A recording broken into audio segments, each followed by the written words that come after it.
আসসালামু আলাইকুম ওয়া রাহমাতুল্লাহ। বরাবরের মতো আবার আপনাদের সামনে একটু ভিডিও নিয়ে উপস্থিত হয়েছি। আমি মোহাম্মদ শাহিন আলম।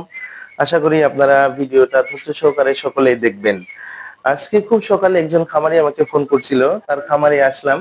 এসে তার কথাগুলো শুনলাম। শোনার পরে আসলে ভিডিওটা এখানেই তার ফার্মে এসেই আমি তৈরি করলাম।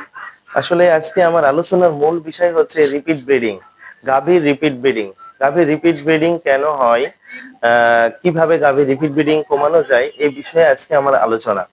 এখন আমি যে বিষয়ে আলোচনা করব সেটি হচ্ছে যে কিভাবে ইনসিমিনেশন করলে বা কোন কোন নিয়মগুলো আমরা ফলো করলে গাভীর রিপিট ব্রিডিং কম হবে। রিপিট ব্রিডিং বলতে কি বোঝায়?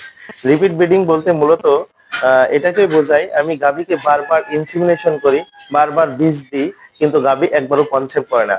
এতে কি হয়? এতে খামারি ব্যাপকভাবে ক্ষতিগ্রস্ত হয়। আজকে আমি কয়েকটা বিষয় আলোচনা করব, আপনারা ধৈর্য সহকারে সকলেই শুনবেন। গাভীর রিপিট ব্রিডিং হওয়ার এক নাম্বার কারণ হচ্ছে সঠিক সময় নির্ধারণ না করা, সঠিক সময়ে বীজ না দেওয়া। এক্ষেত্রে কিন্তু আমাদের খামারিদের অনেক সচেতন হতে হবে। আপনার গাভী কখন ডাকে আসতেছে সেটা কিন্তু আপনি ভালো জানেন। এআই টেকনিশিয়ান যারা আছেন তারা কিন্তু আপনার জিজ্ঞেস করবে, কিন্তু আপনি যদি সঠিক কথা না বলতে পারেন তাহলে কিন্তু রিপিট ব্রিডিং এর হারটা বেড়ে যাবে। এজন্য আপনাকে সচেতন হতে হবে। গাভীর ইনসেমিনেশন করার সঠিক নিয়ম হলো বা সঠিক সময় হলো 12 ঘন্টা পরে 18 ঘন্টার ভিতরে। এই যে 6 ঘন্টার মধ্যে, এই 6 ঘন্টার মধ্যে যে কোনো সময় যদি গাভীর ইনসেমিনেশন করেন তাহলে অবশ্যই গাভীর ডাক দাঁড়ানোর প্রবণতা অনেকাংশে বেড়ে যাবে। সেক্ষেত্রে আমাদের সচেতন হতে হবে। দ্বিতীয়ত আরেকটি কারণ আছে, সেটি হচ্ছে গাভীর জরায়ুতে সিস্ট। গাভীর জরায়ুতে অনেক সময় সিস্ট অথবা জীবাণু বা পুঁজ থাকে। যদি গাভীর জরায়ুতে ইনফেকশন, ঘা বা পুঁজ বা সিস্ট যাই থাকুক না কেন, ওই অবস্থায় যদি গাভী হিটে আসে এবং ওই অবস্থায় যদি গাভীকে ইনসেমিনেশন করা হয় তাহলে কিন্তু গাভী কখনোই কনসেপ্ট করবে না। এক্ষেত্রে আপনাকে করতে হবে কি, একজন দক্ষ ডাক্তার ডেকে তার পরামর্শ অনুযায়ী তার জরায়ু পরিষ্কার করে, জরায়ু চিকিৎসা করে, বাচ্চা ধারণের উপযুক্ত হিসেবে তৈরি করে তারপরেই কিন্তু গাভীকে ইনসেমিনেশন করতে হবে।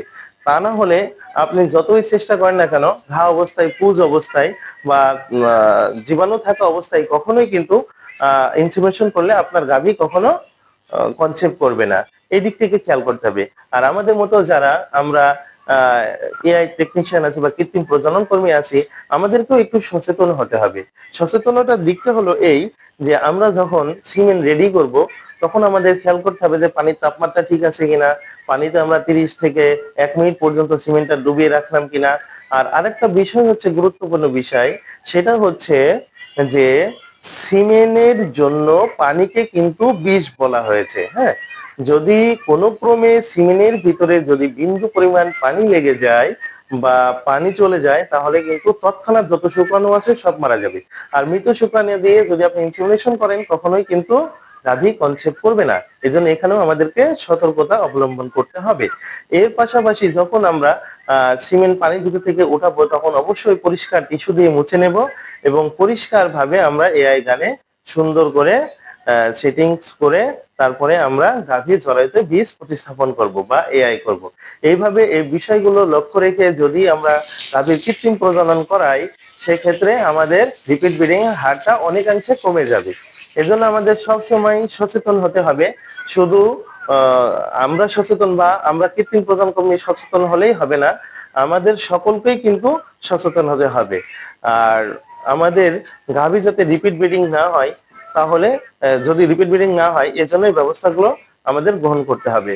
তাহলে আমরা কি বুঝতে পারলাম? আমরা বুঝতে পারলাম গাভী যখন ডাক আসবে সেই সঠিক সময়টা নির্ধারণ করতে হবে এবং সঠিক সময় বীজ স্থাপন করতে হবে। দ্বিতীয়ত হচ্ছে গাভীর জরায়ুতে যদি কোনো ঘা, সিস্ট, ইনফেকশন থাকে তাহলে সেটা চিকিৎসা করার পরে আমাদের বীজ প্রতিস্থাপন করতে হবে।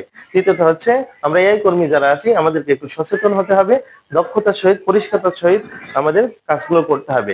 আমরা যদি এভাবে কাজ করি দেশ এবং জাতির আমরা উন্নতির লগ্নে অগ্রণী ভূমিকা রাখতে পারবো। আজকে আর বেশি নাই, এ পর্যন্তই। দেখা হবে পরবর্তী ভিডিওতে। আসসালামু আলাইকুম ওয়া রাহমাতুল্লাহ।